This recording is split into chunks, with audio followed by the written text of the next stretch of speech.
Hey, I'm Alex Radcliffe from Board Game Co. and today I'm reviewing Jungo from Happy Camper.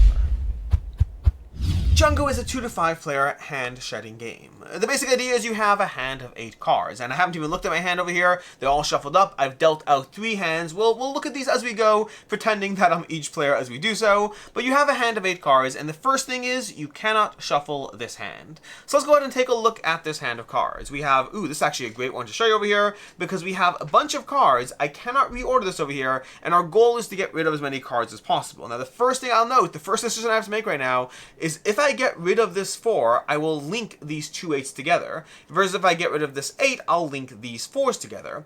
I'm not entirely sure what I want to do, so I'm going to kind of hold off right now, and I'm going to get rid of this 2. I'm going to start off and play a 2. It's the next player's turn. They're going to look at their hand, and they have to play an either more cards than me, or they have to play a higher number. They have this hand over here. They have a weak 6 over here. If they get rid of the 6, they join up these 2 1s. You'll see what that means soon. So they're going to go ahead and play the 6 in front of them, and now they have a choice. The previous card, that 2 over here, they could get rid of it entirely, or they could add it to their hand. Because they actually have some 2s in their hand, they're going to tuck it into their hand wherever they want. That's their hand over here.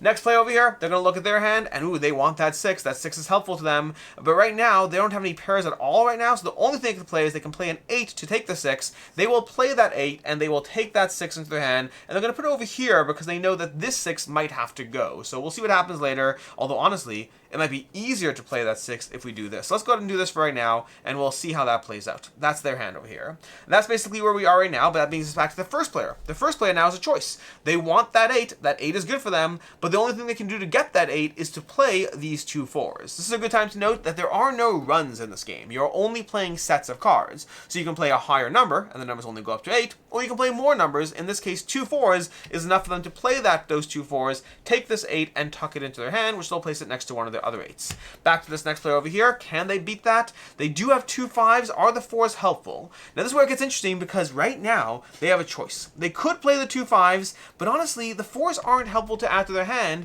So right now maybe this is a good time to go ahead and go to the Jungo. What that means is they're going to go ahead and draw the first card of the deck. And this card they can either add it to their hand, they can discard it, or they can possibly join it with cards in their hand to beat those 2 4s. In this case, they're going to discard it. They don't want to add it to their hand. It doesn't help their hand. It can't beat the 2 4s, so they're going to choose to discard this card. They're not going to modify their hand. Up to this player right now, they could play those double 6s, which would be helpful towards linking those 3s, but again, the 4s aren't helpful, so they might choose to go to the Jungo, and they draw those double 3s, which is helpful. They'll add that to their hand, but that means it's going to go back to the first player who played it, and their hand is now done. That's it. They got back to them, which means we discard this, and they can play their next card. Again, remembering, the goal is to get rid of your cards. Honestly, I'm going to play out an entire hand right now because it's short enough to do so, and it'll give you a good sense of how a round plays. So right now, it's time to me over here. I want to link up those 8s over here, so I'm going to play that 4, and I now have triple 8s, which once I play that, will leave me with double 5s. That's a very strong position to be in.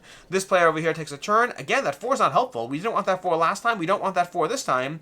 So we're going to go to the but the problem is we could get rid of the 7 8.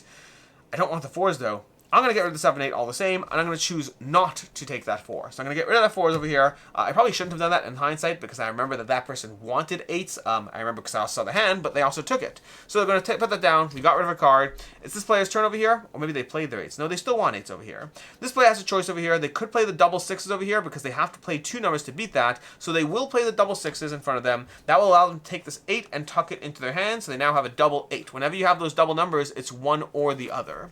Next player over here, they do have triple 8s to play, which will leave them with double 5s if we can play this, which is a strong chance we can, because what are the chances somebody can beat triple 8s? We will choose not to add these 6s to my hand because right now we don't want them, which brings us to this player over here, and they don't have anything they can beat it. They don't have anything that can beat it. They're going to go to the Jungo, but I don't think anything matters. They go to the Jungo, they're not going to take it, and now brings back to this player over here. Can they do anything? Can they do anything? They have triple 3s. If they had drawn, ironically, if they had drawn that 3, they could have beaten it. So let's see if it's time we can draw another 3 right now. We did not draw another 3, which means this player will go ahead and get rid of their cards, and then they'll start off with double 5s, and they've gotten rid of their cards first, and they've won the round. That is how you play a round of Jungo. Now, rounds are quick. The game does recommend that you play towards a certain number, whatever it is, like, whether you're playing to first player to win 2 sets, first player to win 3 sets, however you want to structure it, but that's the basic idea of the game. You are always trying to go to the jungle to get those cards, to add them to your hand, and then an important consideration of the game is the decision point as to when to try to add cards to your hand, when to try to go to the jungle versus when to try to play something. How are you setting yourself up for future success as you try to work that hand into a hand of 0 cards instead? That's how you play Jungo, which means it's time for my review. All of that things. Jungo it's fast. It's a fast game. Rounds play in generally 5 to 7 minutes-ish, maybe 10 minutes around. And then there's a winner at the end of that. And then you play. Like, I've generally been playing this best first person to win 2 rounds in a row, which generally means you're going to be playing somewhere between, I don't know, you could play as little as 2, obviously, but you're usually playing somewhere between 3 to 5 games, 3 to 5 quick sessions at around 5 minutes a pop. Means even if you're playing till best of 2, you're still playing for 25 to 30 minutes. It's not that long to get a full, decent experience out of Jungo. The card art is vibrant. This is the same people who did Trio, and they made the game just as accessible looking. It looks great. It looks like the monkeys are adorable. They're always smiling and frowning at the same time just because of the upside down part. But overall, the game's vibrant, the game's quick and easy to understand, and it's surprisingly fun to actually build up those hands. That lack of being able to sort your hands, that's something that's been done in other games. They're taking it over here as well. But the end result is a game where you're trying to figure out how to group your cards up and to plan the sequence of what you play. So for the most part, it is fairly straightforward, because the upside of this, it's quick, it's easy, it's accessible, it's easy to teach, it's easy to play. You can play 5 or 6 games in a row for 20 to 30 minutes, so it's very, very solid in that sense. The downside, it is weak on the strategy. Well, weak might be the wrong term. It's lighter on the strategy. There's not a ton of decision space. So decision space, because you have your hand of cards, you can't do anything past that.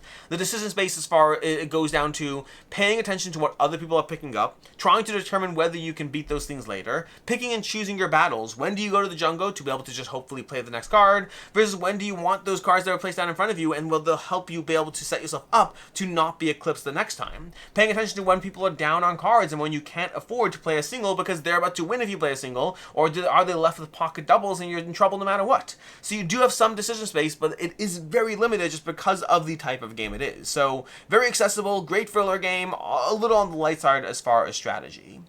Overall, final thoughts on this, because there's not really a ton to go over for Jungo. Final thoughts are, this game is pleasantly fun. It's like Trio before, although I think I definitely prefer Trio, but that's a different conversation. We'll come back to that in recommendations. Like Trio before, this game is accessible and easy to play, and you're consistently going to find yourself playing multiple games in a row, and it is fun to play. That's the core thing. If you're looking for a fun, fast filler game, they knocked it out of the park in this one. I've had fun playing it. Almost everyone I've played it with has had fun playing with it, and you almost always play multiple rounds because it's so easy to play, and you kind of want that, I want to play that, 6 of a kind and just show you, like, that's so cool when that happens. And so the key thing is that it's fun and it's accessible. You do have to know that it is very much on the lighter side. If you're looking for a heavier game, this isn't it. If you want a more intricate hand-shedding game, there are a lot of great games out there, which I guess is a good time to go through the final score and then recommendations. Score-wise, I'm coming in at a 3.5 out of 5. I like this a lot for what it is. The keywords are, you have to know for what it is, what it's doing, what it does well, who the target audience is, but assuming you got those parts straightened out, I definitely recommend this for that target audience of fast, filler, gateway-friendly, accessible, family-friendly, all of those things, knocking out of the park in that category. As far as other game recommendations, definitely check out Trio if you're looking for another vibrant, colorful, accessible, easy-to-play game from the same creators, from Happy Camper. And if you're looking to level up your shedding game to the next level, check out Panda Spin for a shedding game that has a lot more intricacy to the actual decisions you're making as you balance your hand and how to get rid of it. In any case, and until next time, I'm Alex Radical from Board Game Co. I hope you found this video helpful, and as always, I hope you have a good one.